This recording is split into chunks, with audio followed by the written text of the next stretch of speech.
రాలేదు.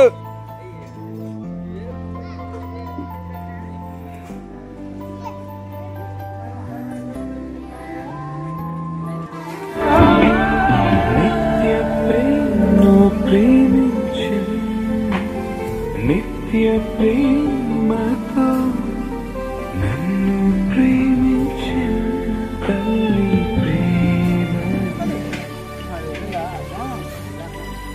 లాస్ట్ ఫోటోలు ఆడుతున్నారండి కిరణ్ గారు. లాస్ట్ వచ్చారు మా బాబాయ్ అండి, వంటల స్పెషలిస్ట్ పాలకొల్లు.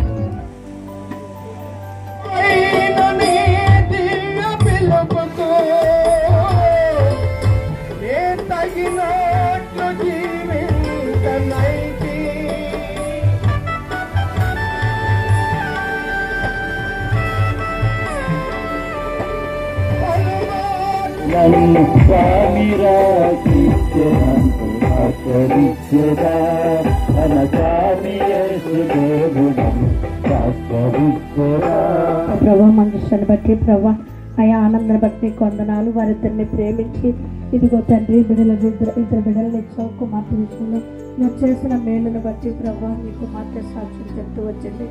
అయ్యా నాయన నీ సన్నిధిలో మేము ఏది అడిగినా ఇదిగో తండ్రి జన్మదిన వేడుక సంవత్సరం దినాల బిడ్డను నీ రెక్కల నీడలో భద్రపరచు. కుమార్తెపై నీ రెక్కను ప్రవేశించు. నీ శక్తితో నీ బలంతో మా పరమా జనక ఆశీర్వాదములియో మా పరమా జనక ఆశీర్వాదములియో మా ఆచరణ రంగా ఆయో సాంగుకు ఆచరణ రంగా ఆయో సాంగుకు వాసిగా కరుణను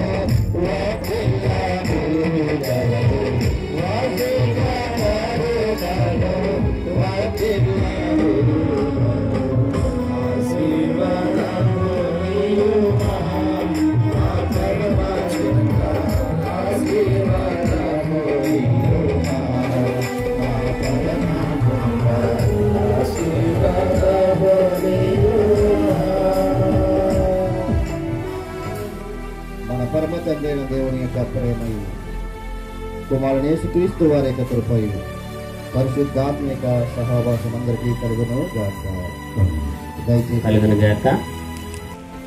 మరొక రీతిగానే వేదికటువంటి మన యొక్క స్థానిక గురుమండల అధ్యక్షులు రెవరెండ్ యోహానయ్య గారికి వందనాలు తెలియపరుస్తున్నాను. అటు రీతిగానే సిఆర్ గారు దాసురావు గారికి వందనాలు.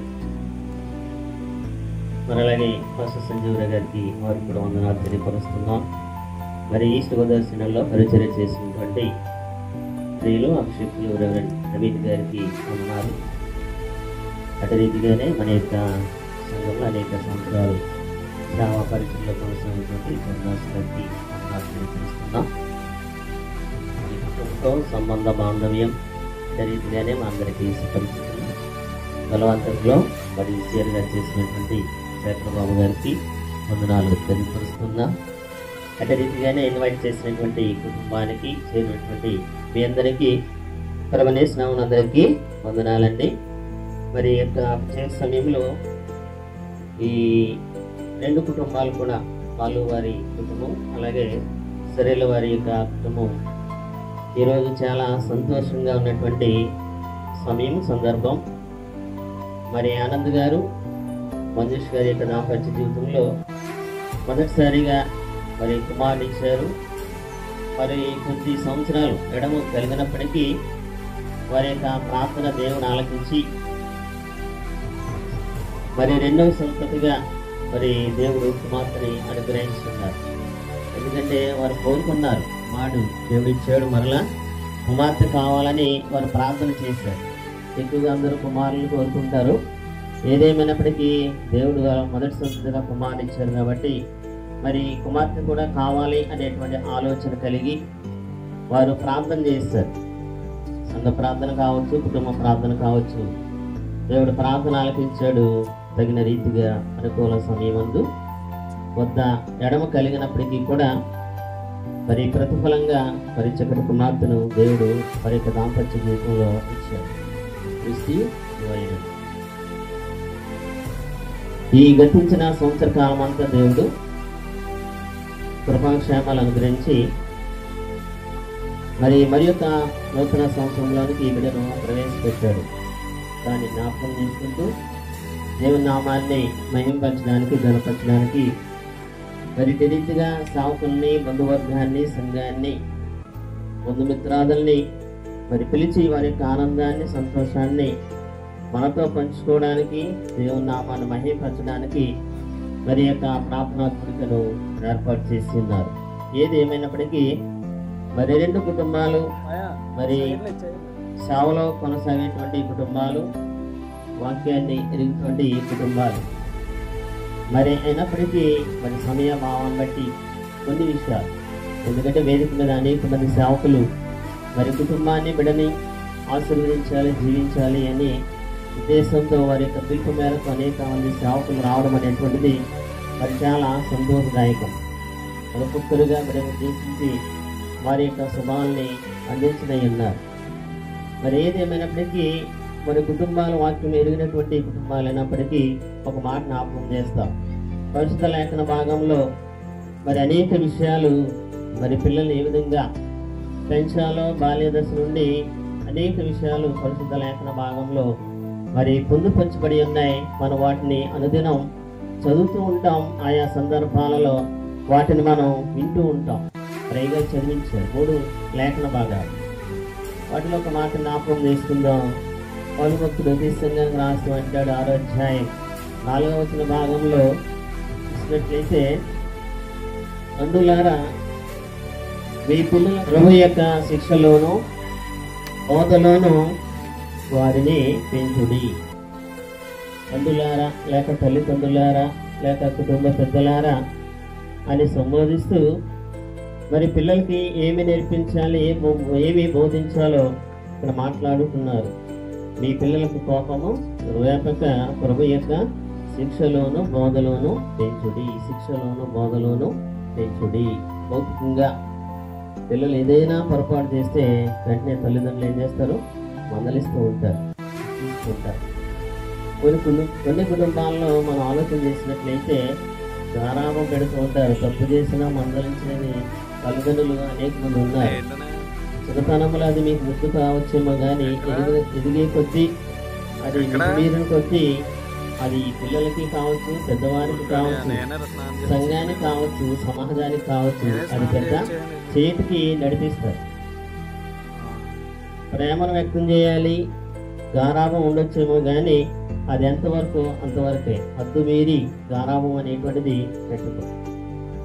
గారాబం అనేటువంటిది మితిమీరి ఉండకూడదు. మరి ఏదేమైనప్పటికీ వాక్యములు అంటున్నాడు, ప్రభు యొక్క శిక్షలోను బోధలోను వారిని పెంచుడి. అంటే పిల్లలకి మనం ఏమి అలవర్చాలి అనేది కనుక ఆలోచన చేసినట్లయితే వాక్యాన్ని నేర్చుకునేటువంటి జీవితాన్ని అలవర్చాలి. మొదటిగా మన యొక్క పిల్లలకి వాక్యమును నేర్చుకునేటువంటి జీవితాన్ని పిల్లలకి అలవాటు చేయాలి. రెండవదిగా పిల్లలకి మనం ఏమి అలవర్చాలి అనేది ఆలోచన చేసినట్లయితే దేవుని యొక్క ఆజ్ఞలను, దేవుని యొక్క కట్టల్ని అనుసరించేటువంటి జీవితాన్ని అలవర్చాలి. దేవుని యొక్క ఆజ్ఞలు, కట్టలు అనుసరించే జీవితాన్ని పిల్లలకి మనం అలవర్చాలి. అందుకే ద్వితీయోపదేశ కాండంలో ఒక మాట ఉంది. మనం అనేక మార్లు దాని గురించి చదువుతూ ఉంటాం, ప్రస్తావన చేస్తూ ఉంటాం. 6వ అధ్యాయం 6-7 వచనాల్లో ఉన్న మాట ఏంటంటే, నేడు నేను నీకు ఆజ్ఞాపించు ఈ మాటలు నీ హృదయంలో ఉండవలను, నీవు నీ కుమారులకు వాటిని అభ్యసింపజేసి నీ ఇంట కూర్చుండునప్పుడును ఆ త్రోవను నడిచినప్పుడును, పండుకొనున్నప్పుడును, లేచినప్పుడును వాటిని గూర్చి మాట్లాడవలను. ఆ సూచనగా వాటిని నీ చేతికి, ఇది దేవత దేవుడు మరి ఆదిలోనే వెల్లడి చేశాడు, ధర్మశాస్త్రాన్ని వెల్లడి చేశాడు. ఇశ్రాయేలు జనాంగం ఏ విధంగా జీవించాలో బోధించాడు. పెద్దలైనటువంటి వారు పిల్లలకి ఏమి నేర్పాలో కూడా ఆదిలోనే దేవుడు వెల్లడి చేశాడు. మరి అదే రీతిని మనం ఒకసారి జ్ఞాపకం చేసుకున్నట్లయితే మన యొక్క పిల్లలకి కూడా అలవర్చవలసింది ఏంటంటే, మొదటిగా అంటే ఆయన దేవుణ్ణి సేవించడానికి ఇష్టపడ్డాడు. అంత మాత్రమే కాదు కానీ అది ఎవరికి నేర్పాడంటే తన కుటుంబానికి నేర్పించాడు. నేనును నా కుటుంబము యెహోవానే సేవించదము. తల్లిదండ్రులుగా పెద్దలుగా దేవుణ్ణి సేవించుట పిల్లలకు మనం అలవర్చాలి. ఎందుకంటే పిల్లలు నేటి పరిస్థితులు మనం ఆలోచన చేసినట్లయితే ఆయా రీతిలుగా వారు నేర్చుకుంటూ ఉన్నారు అనేక విషయాలు. సో వారిని పెంచినప్పుడు అది వారికి ఎంతో ఆశీర్వాదాలు, అక్కడ విలువైన మాటలు తెలియజేసిన రెవరెండ్ బివి రత్న గారికి ప్రత్యేకమైన ధన్యవాదాలు. అలాగనే మనం వచ్చినటువంటి శేఖర్ గారు, వారికి ప్రత్యేకమైన సందేశం కనుక్కున్నాం. మరి సమయం లేదు కాబట్టి సందేశం కావచ్చు, గ్రీటింగ్ శుభాలు కావచ్చు, ఏదైనా కానీ సమయాన్ని దృష్టిలో పెట్టుకుని వారు ప్రసంగించవలసిందిగా మనం చేయించున్నాం. కొన్ని ఉన్నది. తల్లిదండ్రులకు మనం చేయవలసిన పని ఏంటంటే, చిన్ననాటి తనంలో పెద్దలు చెప్పుకునేవారు, వసేస్తే ఎక్కువగా మాట్లాడతారండి, మాటలు వస్తాయని వసుకోసుకోరు. వస్తు అనేది జ్ఞాపక శక్తి రావడం కానీ మెమరీ పవర్ పెరగడానికి వస్తు ఉన్నది కాదు, ఇది నేను అన్నట్లేదు. కానీ అందుకని దేవుని యొక్క వాక్యాన్ని నూరిపోస్తే మన పిల్లలు దైవ క్రమంలో నడిపించబడతారు. వాక్యాన్ని బోధించాలి, వాక్య క్రమంలో నడిపించాలి. మనం ప్రార్థన చేసినప్పుడు మనతో పాటు మన పిల్లలు కూడా మోకరిస్తుంటారు. అలాగన్నా కానీ మనం మోకరించి అలా కేకకుండా ఉంటే వాళ్ళు రాదు. వాళ్ళు వచ్చేంత వరకు చిన్నప్పటి నుండి వారిని మోకరించడం, వాక్యం చదవడం నేర్పిస్తే వారు వాక్యాలు చదువుతారు, దేవుని క్రమమైన మార్గంలో నడిపించబడతారు. తల్లిగా మంజుషకి తెలియజేసే మాట ఏంటంటే, అంటే ఈరోజు వాళ్ళ అమ్మాయిలు కావచ్చు, ఇక్కడ ఉన్న తల్లులు కూడా అందరూ కూడా అదే నేర్చుకోవాలి. ఏంటిది అంటే, నిర్గమాకాండములో వ్రాయబడిన మాట, మోషేను 3 నెలలు దాచింది, ఇంకా దాయలకు జమ పెట్టి తయారు చేసి నైల్ నదిలో విడిచిపెట్టి మిరియామును పంపించింది. ఎవరు తీసుకున్నారు చూడమని చెప్పినప్పుడు ఫరో కుమార్తె వచ్చినప్పుడే విడిచిపెట్టమన్నది అలాగే చేసింది. ఫరో కుమార్తె తీసుకున్నప్పుడు చెప్తుంది, ఈ పిల్లని నీ కొరకు పెంచడానికి ఒక దాదిని పిలుచుకొస్తా అని చెప్పి 6-7 వచనాల్లో, 2వ అధ్యాయం 6-7 వచనాల్లో ఈ మాటలు రాయబడతాడు. ఆ దాది ఎవరు అని అంటే, ఏ తల్లి అయితే కన్నదో ఆ తల్లినే తీసుకొచ్చిందంట. చెప్తుంది, ఇదిగో దాది, లేకపోతే ఇదిగో వారి తల్లి అని చెప్పినప్పుడు అక్కడ రాయబడిన మాట ఏంటంటే, నేను నీకు జీతం ఇస్తాను, ఈ బిడ్డను నా కొరకు పెంచమంది. బైబిల్ గ్రంథాన్ని చదివితే తెలుస్తూ ఉంటుంది మనకి. తల్లి మోషేని ఎలా పెంచిందనంటే, నువ్వు హెబ్రీడు కాదు, ఐగుప్తుడు కాదు, నువ్వు హెబ్రీడు, ఇశ్రాయేలుకు నాయకుడువు, నువ్వు ఐగుప్తు దేశంలో ఐశ్వర్యమును ఘనతను లేకపోతే సుఖభాగాలు చూస్తావేమో అని బాల్యతనముల నుండే ఇశ్రాయేల్ ప్రజల యొక్క బానిసత్వం నుండి విడిపించాలని, ఇశ్రాయేల్ యొక్క శ్రమ నుండి విడిపించాలని, మన దేశం ఇది కాదు, మన దేశం కానాను దేశము, మన పితరుల దేవుడైన యెహోవా మన పితరులతో యాకోబుతో చెప్పిన మాట ఏంటంటే, మరలా కానాను దేశానికి తీసుకుని వెళ్తానని చెప్పాడు. ఆ విడిపించే నాయకుడు నీవే, ఆ విడిపించే నాయకుడు నీవు కనుక ఇదిగో నీకు అన్ని కలిగిన తర్వాత, సకల విద్యలన్నీ వచ్చిన తర్వాత, ఫరో కుమార్తె దగ్గరికి వెళ్ళిన తర్వాత నీవు ఇశ్రాయేల్ ప్రజలు మర్చిపోకూడదు అని చెప్పిందండి. ఆ మాటలకు పాలు విడిచిన తర్వాత ఫరో కుమార్తెకు అప్పగించినా కానీ 40 సంవత్సరాలు సకల విద్యాభ్యాసాలన్నీ అభ్యసింపచేసిన కానీ ఇశ్రాయేల్ ప్రజలు యోగక్షేమాలు చూడడానికి వచ్చాడంట. ఇశ్రాయేలుడు ఒకడు ఐగుప్తుడు ఒకడు కొట్టుకుంటాం చూసి ఒక దెబ్బతో వాడిని కొట్టాడు, చంపేశాడు. ఆ తర్వాత రాజుకు తెలిస్తే నన్ను ఎక్కడ చంపుతాడని భయంతో ఎడారిలోనికి పారిపోయాడు. ఆయన ప్రార్థన చేస్తున్నాడు ఇశ్రాయేలు ప్రజల కొరకు శ్రమం గురించి. అందుకని ఇశ్రాయేలు ప్రజల యొక్క బానిసత్వం నుండి విడిపించడానికి నాయకుడిగా దేవుడు మోషేను ఏర్పాటు చేసుకున్నాడు. బోర్డు ఈరోజు లాగా- మనం అనుకుంటాం బోర్డు లాగా కలెక్టర్ అవ్వాలని, వాస్తవం కాదని నేను అన్న మంచిది ఉండడం, కానీ వాడు నడిపించే మార్గం వేరుగా ఉండదు. వాడు కలెక్టర్ అవ్వడు, కాసులు మాత్రం కట్ చేయడానికి నేర్చుకుంటూ ఉంటాడు. అర్థమైందండి? చైల్డ్ లేకపోయే వాళ్ళు ఎక్కువగా ఎవరైనా ఉంటే వేరే కలెక్టర్లు అవుతారన్న వాళ్ళు. బీటెక్ చేసిన విద్యార్థులు ఎక్కువగా ఈ పనిలోనే ఉన్నారు. రెండో విషయాన్ని నేను చెప్తున్నాను, ఇందాక అయ్య గారు గుర్తు చేశారు. మనము మన పిల్లలకు వారిని కూర్చున్నప్పుడు, నడిచినప్పుడు, లేచినప్పుడు, త్రోవలో వెళ్తున్నప్పుడు వాటిని గురించి సంభాషణ చేయాలి, నేర్పించాలి. వీటిని గురించి మన దేవుడు ఏ అద్భుతాలు చేశాడో వాటిని నేర్పించవలసిన బాధ్యత తల్లి మీద ఉంది. ఈ రోజున తల్లి మీద, తండ్రి మీద పిల్లలకు ప్రేమ లేకపోవడానికి గల కారణం కూడా ఒకటి ఉంది. అవి చేసే పనులు ఎవరైనా అంటే తల్లిదండ్రులే అని నేను అంటాను. రోజున దేవుని బిడ్డలమైన మనము దేవుని వాక్యానికి నేర్పడం మానేసి పిల్లలకి ఏం నేర్పుతున్నామంటే, మీ నాయనమ్మ ఎలాగనరా, మీ తాత ఎలాగన్నాడరా, మీ తాత నేను చూడటం, ఇదిగో వాళ్ళ కూతురు పిల్లలనే చూస్తాడు, నేను చూడటం, భుజాన్ని ఎక్కించుకుంటాడు. ఏ రోజున నేను ఎక్కించుకున్నా, ఇలాగ అన్న తల్లి లేరా, అలా చూస్తారండి.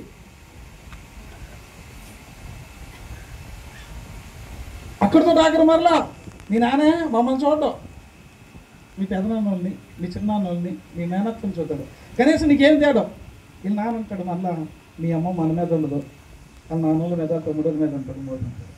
ఇలాగా ఒకరి మీద ఒకరు చెప్పుకోవడం ద్వారా పిల్లలకి ఏం పోయిందని అంటే, తల్లిదండ్రుల మీద కానీ, నాయనమ్మ మీద కానీ, అమ్మమ్మ మీద కానీ ప్రేమ లేకుండా బయటకు పోవడానికి గల కారణం. రోజున మనుషులు క్రైస్తవ జీవితంలో యవ్వన బిడ్డలు ఎందుకు తప్పిపోతున్నారు? తండ్రి యథార్థమైన మార్గంలో, సక్రమైన మార్గంలో నడిచిన అక్రమమైన మార్గంలో నడవడానికి గల కారణం ఏంటంటే, మనకున్న నియమ నిబంధనలను విడిచిపెట్టి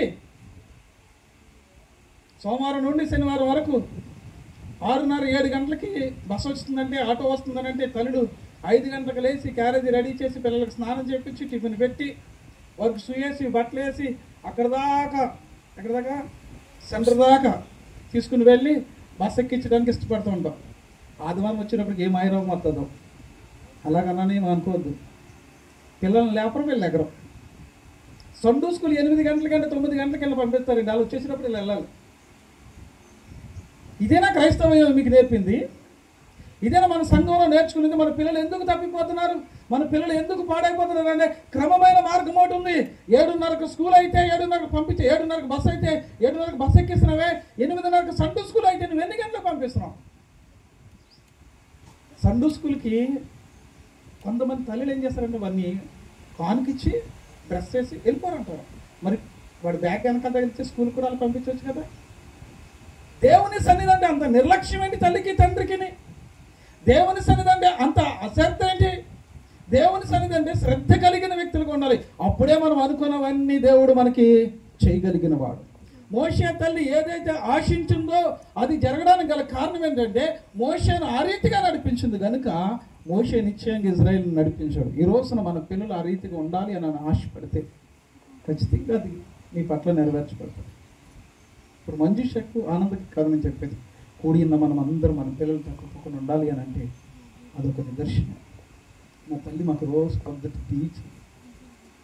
టిఫిన్ లేవు అప్పుడు చిన్నప్పుడు. టీ తాగాలంటే టీ తెచ్చాం. పొద్దుటే వాక్యం చదవాలి, వాక్యం చదవకుండా టీ ఇచ్చేది కాదు. ఈ బాధపడలేక మా అన్నీ రెండని ఏం చేసాడు, టీ మానేసాడు. పాస్టర్ గారు సత్యదేవ్ గారు టీ మానేసాడు. నేను మా పెద్దానికి టీ అలవాటు కొంచెం. మరి ఏం చేస్తాం, పొద్దుటే వాక్యం చదవకపోతే టీ ఇచ్చేది కాదు. మా పెద్దని కూర్చుని కింద కూర్చుని బాసపట్లేసిన చదివాడు, రెండోని పెద్ద బాసపట్లేసిన కింద కూర్చుని వాక్యం చదువుతుండేవారు. నేను ఇద్దరికంటే తెలివితేటలు ఎక్కువ ఉపయోగిస్తూ నేను ఏం చేసుకున్నాను, క్యాలెండర్లోకి వెళ్ళి ఆ వచ్చిన చదివేసి, అమ్మ చదివేసాను, ఏం చదివారా, ఫలానా అధ్యాయం, ఫలానా సాఫ్ట్వేర్, ఫలానా అధ్యాయం అని అంతే. ఎన్ని వచ్చినా చదివారా, వచ్చినా సంగతి అనవసరం. వాక్యం చదివేనా లేదా, నా పోరు పళ్ళకి టీ ఇచ్చింది. ఆ ఒక్క వచనం నా జీవితాన్ని, నా లైఫ్ స్టైల్ని మార్చింది. నా లైఫ్ స్టైల్నే మార్చేసింది. ఎందుకు తెలుసా, ఆ రోజు మా తల్లి ఆ మాట నేర్పకపోతే వారిద్దరు దైవ సేవకులు ఉండేవారేమో, నేను మారి ఉండేవాడినేమో. కానీ దేవుడు మమ్మల్ని ముగ్గురిని ఒకే స్టేజీ మీద, ఒకే పరిచర్యను దేవుని సేవకులకు మమ్మల్ని ఎంపిక చేసుకోవడానికి గల కారణము ఆ వాక్యమే. ఆ వాక్యం ఈరోజు నేను చెప్పుకుంటాను ధైర్యంగా. మనము మన క్రమంలో నడిపించబడినప్పుడు, ఖచ్చితంగా మన పిల్లలకు నేర్పినప్పుడు మనం ఆశించిన పొందుకోగలం. ఈ బిడ్డ స్త్రీగా ఆడబిడ్డగా పుట్టింది కనుక ఒక ఆడబిడ్డ గురించి కూడా చెప్పి నేను ముగించడానికి ఇష్టపడుతున్నాను. చిన్ననాటి తనంలోనే తండ్రిని కోల్పోయింది, ఎవరు లేదు, అనాదిగా ఉన్నప్పుడు పెద్ద తండ్రి అమ్మాయిని పెంచుకున్నాడు. అమ్మాయిని పెంచుకుని దేవుని యొక్క బోధలు పెంచుతూ దేవుని వాక్యాన్ని అనుసరించి నడిపించబడింది. పెద్ద తండ్రి మాట ఒక్క మాట కూడా తీసుకోకుండా అలాగే నడిపించబడింది. వాక్యానికి లోబడ్డది. వాక్యక్రమంలో ఏదైతే చెప్పాడో, మొద్దికే ఏదైతే చెప్పాడో ఎస్తేరు అది చేయడం ప్రారంభించింది. ఒక దినాన్ని ఇశ్రాయేలుకు రాజుగా ఉన్న వ్యక్తికి ఎస్తేరు రాణిగా వెళ్ళడానికి, వస్తీని కొట్టివేసి ఎస్తేరుకి వెళ్ళడానికి అనేక మంది రాణిలు వచ్చారు. పరిశుద్ధాత్మ ఆధీనంలో ఉన్న ఏదైతే చెప్పాడో, ఏదైతే అలంకరించుకోవాలన్నమాట, వాటిని అలంకరించుకొని రాజు సముఖంలోనికి వెళ్ళినప్పుడు రాజదండం ఎత్తాడు. రాజరికానికి వెళ్ళినప్పుడు ఆమెతో ఒక మాట చెప్పింది. మొద్దికాయ వంగి మోకరించినందుకు లేదా నమస్కారం చేయనందుకు మొద్దికాయని హామాను హతం చేయాలని చూసినప్పుడు మొద్దికాయ ఒకటే చెప్పాడు, నువ్వు రాణివయ్యో రాజుతో మాట్లాడమని చెప్పినప్పుడు, నెల దినాలైంది నేను రాజు దగ్గరికి వెళ్ళి రాజు సెలవు లేకుండా వెళ్ళకూడదని చెప్పినప్పుడు, నువ్వు రాణివయ్యో అనుకున్నావేమో, మేము ఆరాధిస్తున్న దేవుడు మమ్మల్ని విడిపించగలరు, కానీ నువ్వు చచ్చిపోతావు అని చెప్పాడు. ఆ మాటకి ఇస్తారు ఒక మాట అన్నది, నేను చావనైనా చేస్తాను, 3 దినాలు నేను ఉపవాసం ఉంటాను.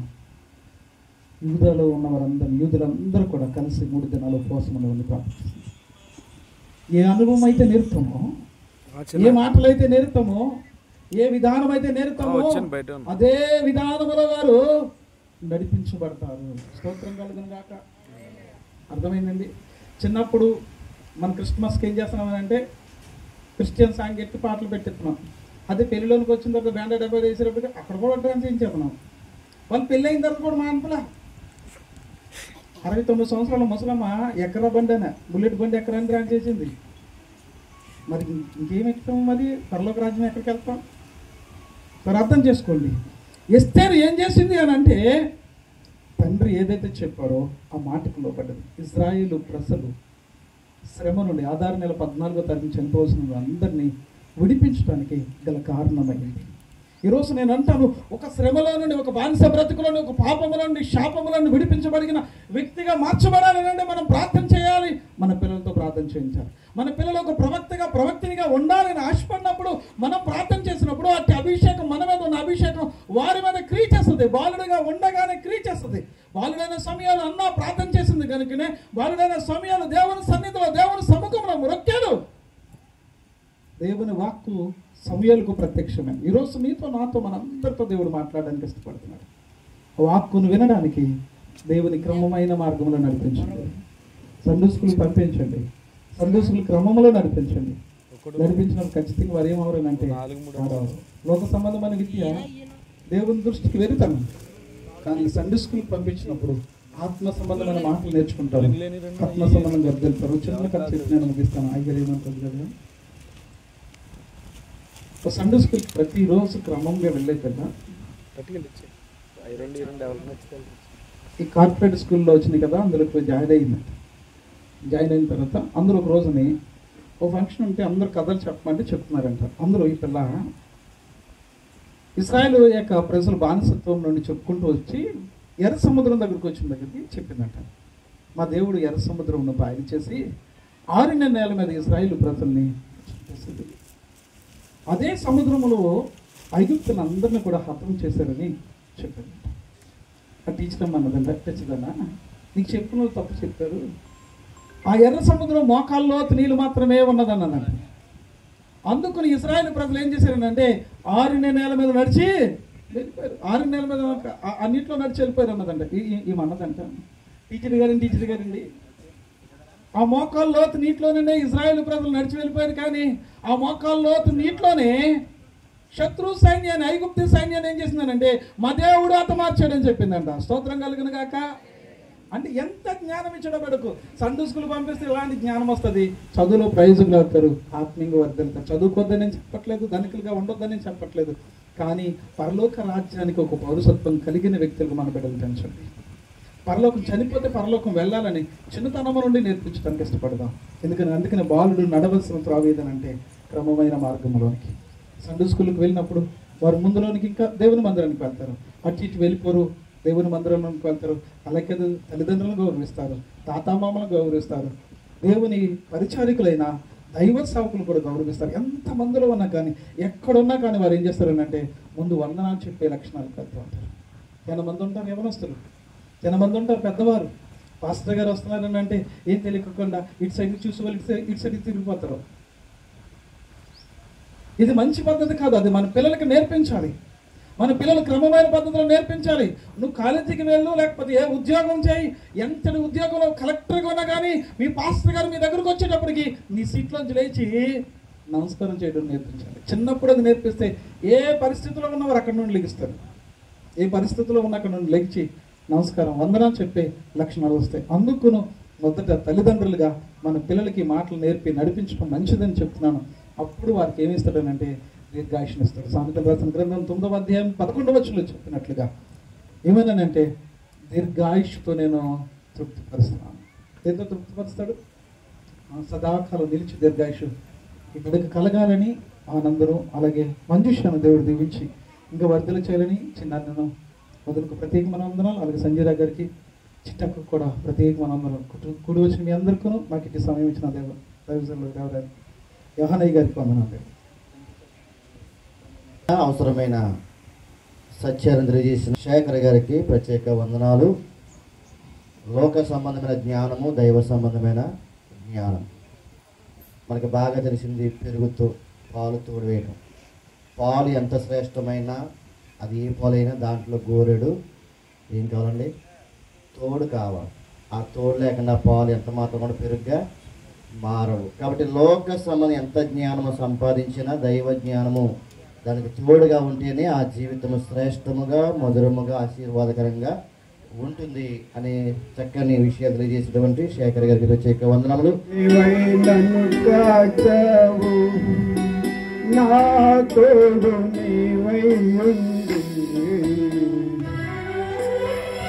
వాక్కుతో నడిపించావు. ప్రాణము రతలోన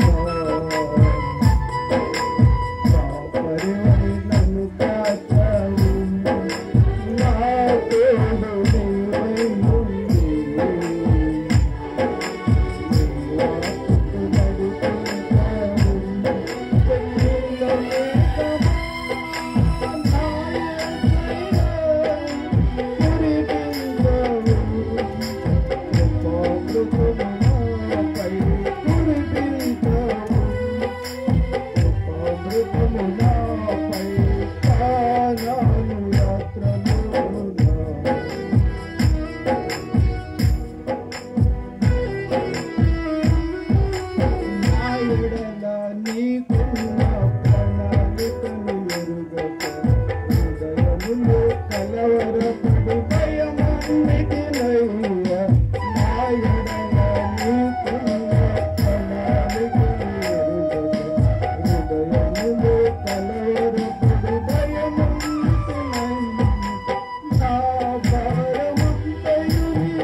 దేవుని సమయాన్ని వారికి అప్పగిస్తాను. మార్కు సువార్త 10వ అధ్యాయం 13వ వచనాన్ని ఎవరైనా తీసిన వారు చదవండి, లేని నేనే చదువుతాను.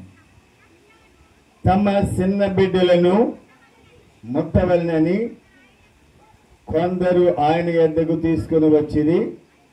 అయితే శిష్యులు వారిని చూసి వారిని గద్దించిరి. ఏం చేశారండి? పెద్దవారు ఉన్నటువంటి వారు చిన్నవారు వెళతా ఉంటే గద్దిస్తా ఉన్నారు. ఎందుకు అలా వెళ్తున్నారని కాదు, అప్పుడు అంటున్నారు, దేవుని మాట అంటున్నారు. చదవండి అమ్మా. యేసు అది చూసి కోపపడి చిన్న బిడ్డలను నా యొద్దకు రానీయుడి, వారిని ఆటంకపరచవద్దని చెప్పారు. దేవునికి స్తోత్రం. కానీ దేవుని యొద్దకు తీసుకొచ్చిన చిన్న బిడ్డల్ని పెద్దవారు వెళ్ళనివ్వట్లే. అక్కడ చూస్తున్నారు, కనబడుతుందా వాక్యం? చిన్న బిడ్డల్ని గద్దిస్తా ఉన్నారు, మీరు అలా వెళ్ళకూడదు, ఎలా నడవండి అని అంటున్నారు. అలా అంటలా చూసారు యేసయ్య. చూసి యేసు అది చూసి కోపపడ్డారు. దేవునికి స్తోత్రం. కోపం ఎందుకు పడ్డారంటే యేసుక్రీస్తు యొద్దకు వెళ్తున్నారని, లేక దేవుని ఆత్మ ద్వారా నడుస్తున్నారని వారిని చూసి ఆటంకపరిచిన. స్తోత్రం. దేవుడిచ్చే ఈ మాటలు చాలా శ్రేష్టత కలిగి. 127వ అధ్యాయం 3వ వచనం చూద్దాం. ఒక మాట ముగిస్తాను. దేవుని యొక్క వాక్యాన్ని మనం ఎలాగా నెమ్మది వేసుకోవాలి, ఎలాగా దేవుని సన్నిధిలో నిలబడి దేవుని వాక్యం మన హృదయంలో నింపబడి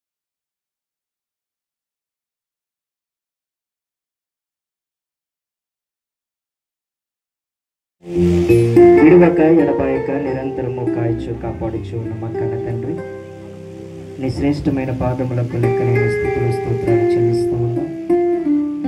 ఎంత మంచి దినాన్ని, ఈ మంచి సమయాన్ని మాకు అనుగ్రహించి ఇటు రీతిగా నీ నామమును గణపరిచి ప్రభువా, ఇక్కడ చేరి ఉన్న మా అందరి ఆత్మలకు కావలసిన ఆత్మీయ ఆహారమును భుజించగలిగే గొప్ప భాగ్యాన్ని తాలూరు వారి కుటుంబ పక్షముగా మాకు అనుగ్రహించినందుకు నీకు స్తోత్రాలు. దైవ సేవకులందరూ చెప్పిన ప్రతి విషయాలను ఇక్కడ ఉన్న తల్లిదండ్రులైన వారు, ప్రాముఖ్యంగా ప్రేస్టి యొక్క తల్లిదండ్రులు ఆనందాన్ని నేను బట్టి మంజుష గారి బట్టి ప్రార్థించి చీరువుని ప్రేమించి నీవు ఇచ్చిన బహుమానములు కొరగించండి. రెండవదిగా నీవు ఇచ్చిన బహుమానము కుమార్తె బట్టి ప్రభువును ప్రార్థించచ్చు. సంవత్సరమును దయాకిరీటమును నీ దయవల్ల పొందుకోవడానికి నువ్వు చూపిన కృపను బట్టి వందనాలు. నీ మహిమ ఘనత ప్రభావాలు పొందుకునమని యేసయ్య నామమును అడుగుచూ ఉన్నాము తండ్రి. ఆమేన్. ప్రార్థన నడిపించిన నవీన్ గారికి ప్రత్యేక వందనములు.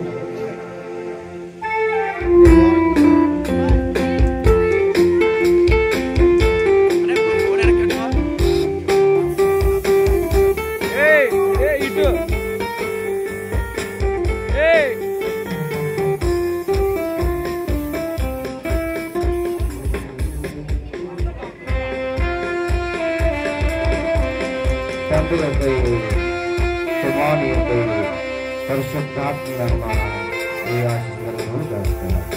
ఆమేన్.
అమ్మమ్మలు అమ్మమ్మ తాతయ్యలు రంగుల తర్వాత మిగిలిన ప్రార్థనము బంధువులైన వారు అది ప్రార్థన పాల్గొన్నారు.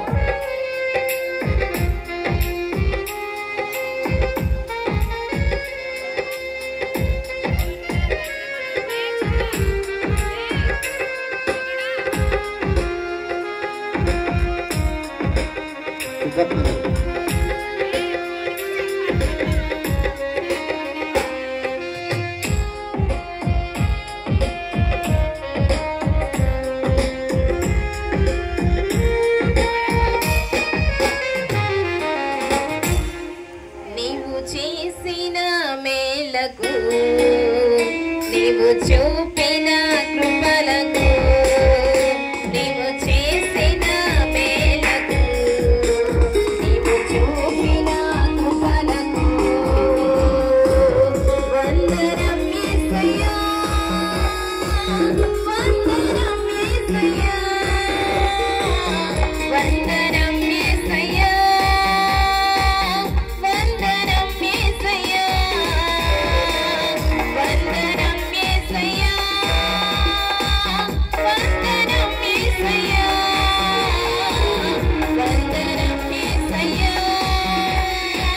వందనం యేసయ్యా నీవు చేసిన మేలకు నీవు చూపిన కృపలకు నీవు చేసిన మేలకు నీవు చూపిన కృపలకు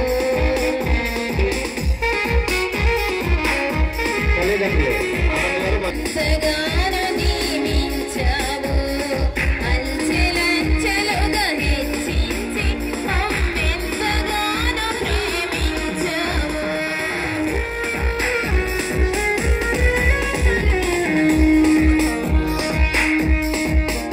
ఏ పాటి వాళ్ళమని మమ్ము నీవెంతగానో దీవించావు అంచెలంచెలుగా హెచ్చించి మమ్మెంతగానో దీవించావు వందనం యేసయ్యా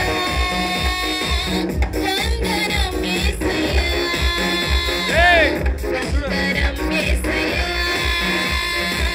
వందనం యేసయ్యా వందనం యేసయ్యా వందనం యేసయ్యా వందనం యేసయ్యా వందనం యేసయ్యా నీవు చేసిన మేలకు నీవు చూపిన కృపలకు నీవు చేసిన మేలకు నీవు చూపిన కృపలకు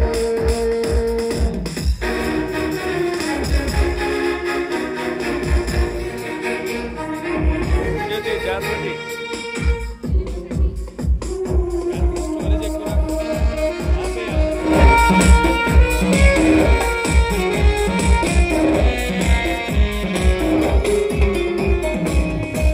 ఎలాంటి వాళ్ళమైన మమ్ము చూపించావు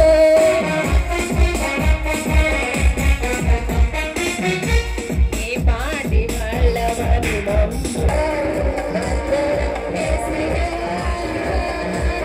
వందనం యేసయ్యా వందనం యేసయ్యా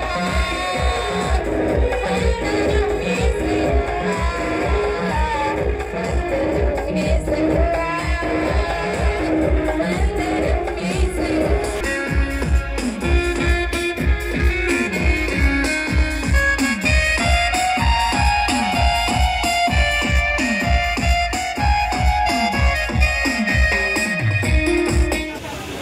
అద్భుత ఆశ్చర్యకరుడ మహోన్నతుడ మహిమ స్వరూపుడా మీ ఘనమైన నామను బట్టి మీకు వందనాలు స్తోత్రాలు చెల్లిస్తున్నాం ప్రభువా. మీరు ఇచ్చిన ఆయుష్కాలను బట్టి ఆరోగ్యాన్ని బట్టి నైనా ఈ మధ్యాహ్న కాల శ్రమల ప్రభువా మీకు కృతజ్ఞతాస్తుతులు చెల్లిస్తున్నాం. ప్రియుల తండ్రి తానూరి సోమరాజు గారిని వారి భార్యను ప్రేమించి ఆశీర్వదించి వారికి అనుగ్రహించిన ఇద్దరు కుమార్తెను బట్టి మీకు వందనాలు చెల్లిస్తున్నాను. దైవ సేవకులు పాస్టర్ సంజయ్ గారిని తన భార్యను ప్రేమించి వారికి ఇచ్చిన ఇద్దరు కుమార్తెలను బట్టి మీకు వందనాలు ప్రభువా. ముఖ్యంగా తండ్రి ఆనంద్ బాబు గారిని మంజుషాన్ని బట్టి నాయన ప్రేమించి ఆస్వాదించి నాయన వివాహ వ్యవస్థ ద్వారా ఆ బిడ్డలను నాయన మీరు ఆస్వాదించినందుకు వందనాలు చెల్లిస్తున్నారు ప్రభువా. యోబు యొక్క కుమార్తెలు నైనా బహు సౌందర్యవంతులుగా ఉన్నారు. పిలుపు యొక్క కుమార్తెలు నైనా ప్రవచించేవారుగా ఉన్నారని వాక్యం చదివిస్తుంది. అయా ఎస్తేరు తన రాజ్యాన్ని తన ప్రజలను ఏ విధంగా అయితే రక్షించిందో ప్రభువా, అలాగే నైనా ఈ చంటి కుమార్తెను బట్టి మీ సందులో ప్రార్థిస్తున్నాం. అనేక జనములకు ప్రవక్తనిగాను అయా గాయకురాలుగా ఉపదేశకురాలుగా అనేక మందికి నాయన ఆశీర్వాదకర్తగా తండ్రి బిడ్డను మీరు దీవించండి. మంచి ఆయుష్కాలను ఆరోగ్యాన్ని ఆత్మీయంగాను భౌతికంగాను ధన ధాన్యాలతో ప్రభు బిడ్డను మీరు దీవించండి, ఆశీర్వదించమని అడుగుతున్నాను. అయ్యే సమయంలో తండ్రి ఈ యొక్క కార్యక్రమంలో పాల్పొందిన దైవ సేవకులు అయా వారిచ్చిన ఉపదేశాలను బట్టి మీకు వందనాలు చెల్లిస్తున్నాను. చెప్పబడిన వాక్యం స్థిరపరచబడి అయా వాక్యానుసారముగా బిడ్డలను పెంచి సంరక్షించడానికి మీ కృప దయచేయమని అడుగుతున్నాను. ముఖ్యంగా తండ్రి ఆనంద్ గారు తండ్రి వారి చేతులు కష్టార్జితాన్ని అయా మీరు దీవించండి. అంచెలంచెలుగా అయా నాయన భౌతికంగాను ఆత్మీయంగాను అయా వీరి కుటుంబాన్ని మీరు దీవించండి, ఆశీర్వదించమని అడుగుతున్నాం ప్రభువా. అయా మరి ఏర్పాటు చేసిన ఈ ప్రేమ విందును నాయన నూరంతలుగా మీరు దీవించండి. గురుమండల అధ్యక్షులు ప్యారిస్ మాస్టర్ గారు యహనయ్య గారిని బట్టి అలాగే నైనా సంఘ కాపరి దాస్ బాబు గారిని బట్టి మీ సన్నిధిలో ప్రార్థిస్తున్నాం.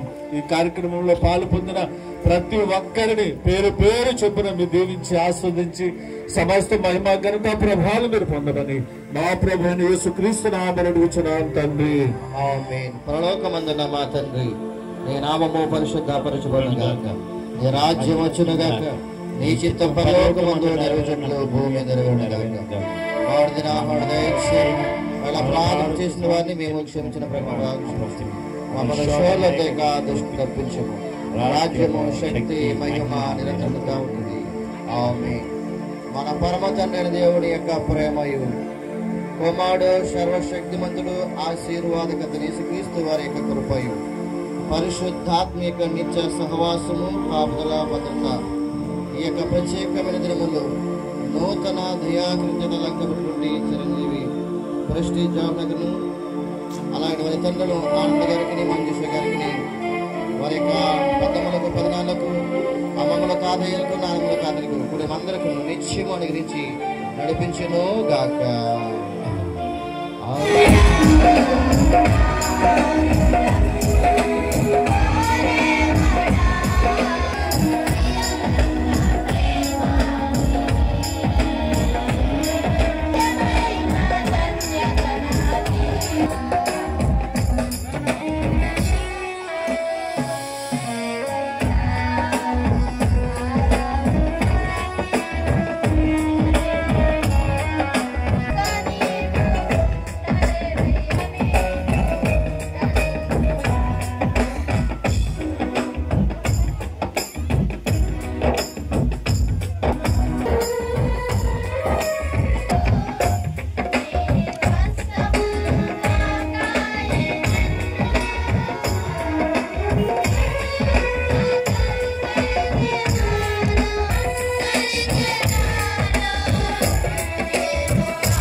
అయ్యా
హలో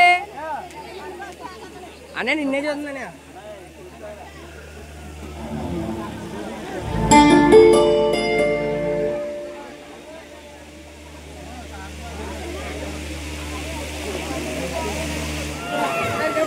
ఇచ్చాడు తల్లి ఇలా జరగండి. ఇంకా స్టేజ్ ఇంకా ఉన్నట్టు ఇగరే దగ్గర జరగండి. తల్లి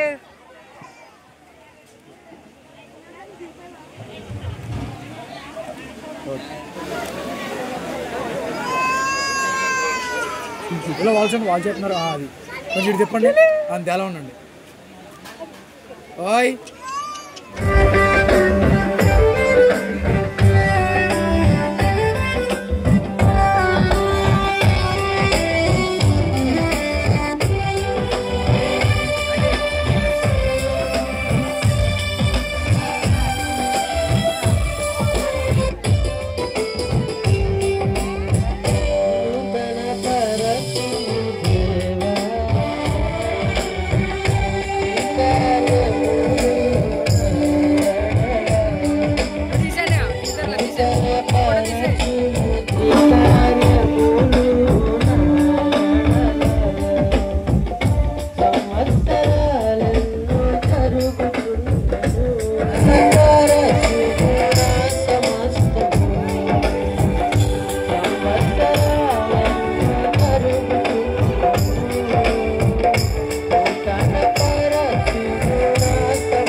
ఆధారమైన యేసయ్యా సమస్తానికి ఆధారమైన యేసయ్యా కృపతో చేసుకోవయ్యా కృపతో నన్ను జ్ఞాపకం చేసుకోవయ్యా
నన్ను దాచినావు ఆశ్రయం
వార్తతో సందడి ఎత్తేసుకోవచ్చు కదా సరే ఎలా చూడండి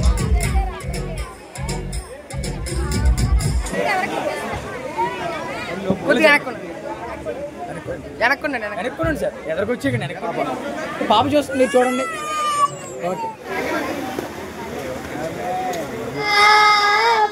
ఆనందమా జెని సైడ్ సుఖము నీ ప్రేమ వర్ణించుట నా వల్ల కాదు తనిదవా ఆనందమా నీ వడిలో చాలు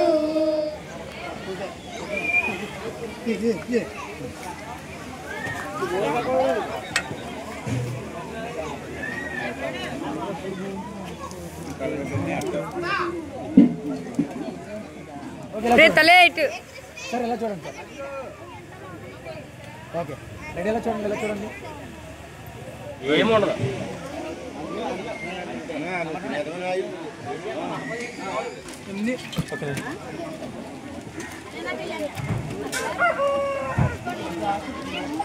సాయంకాలం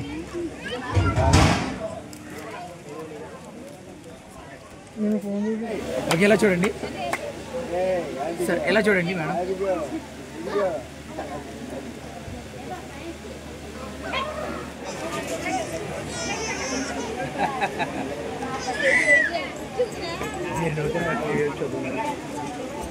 తలే తలే చూడు తలే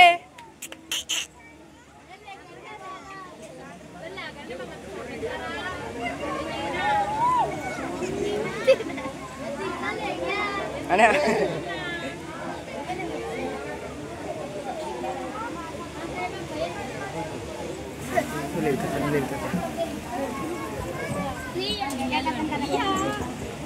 దా దా తల్లి రా జోసఫ్ అయ్యి బాబు తల్లి నీకు ఫోన్ సరిపోతామా ఇచ్చాడు తల్లి ఇదిగో రే ఇదిగో ఇచ్చాడు తల్లి ఇదిగో ఇదిగో రే అమ్మా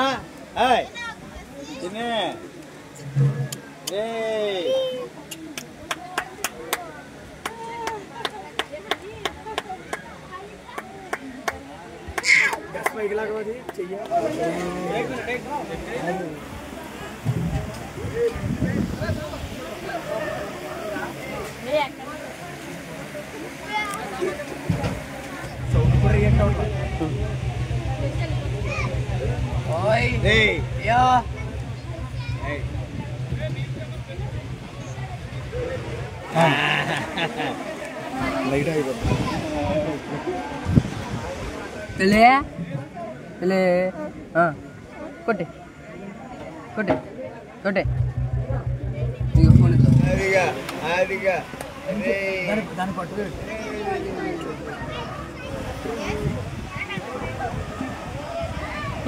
అనే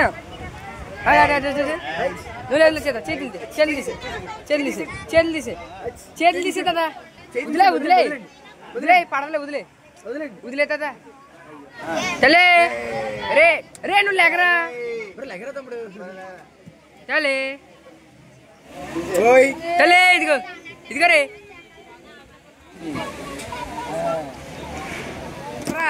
తాత నువ్వు లేక తాత తలే ఇదిగో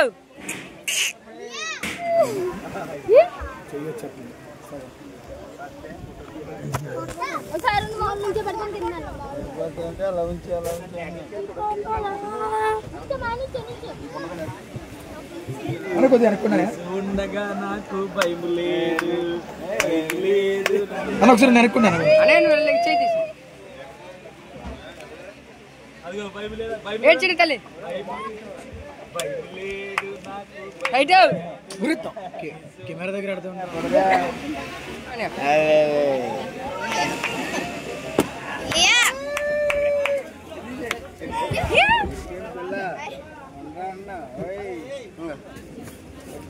ఓకే కొంచెం అనుకున్నాను ఏ నువ్వు ఆగు లైట్గా వచ్చేస్తున్నాను లేకరా టైట్ వెళ్ళట్లేదు దాని మీదకి ఏమది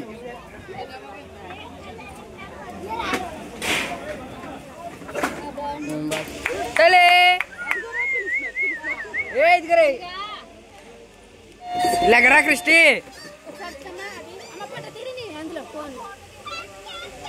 ఇలా చూడండి ఇలా చూడండి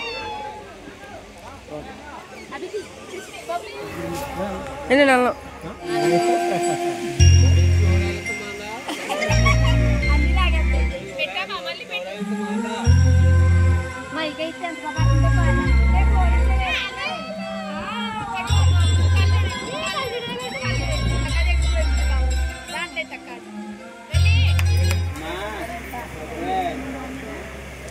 అని ఇలా చూడండి చేయించండి తలే తలే తలే ఇచ్చుడు ఓయ్ ఏ ఇదిగో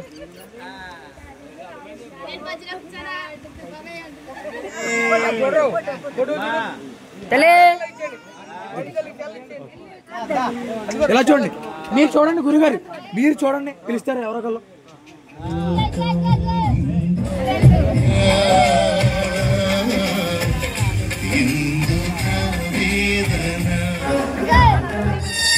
తలే తలే బాయ్ సార్ మీరు చూడండి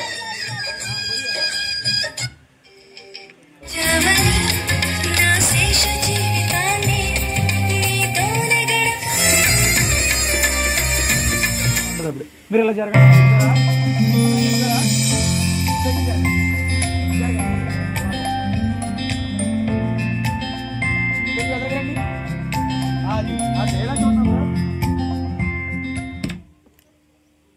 అక్కడ అడ్మిట్ చేస్తున్నారక ఇంకా నిలబెట్టింది అలా కొంచెం అంతే కొంచెం అటండి అలా ఉండండి అంతే రెడీ అక్క రౌండ్ అది స్మైల్ స్మైల్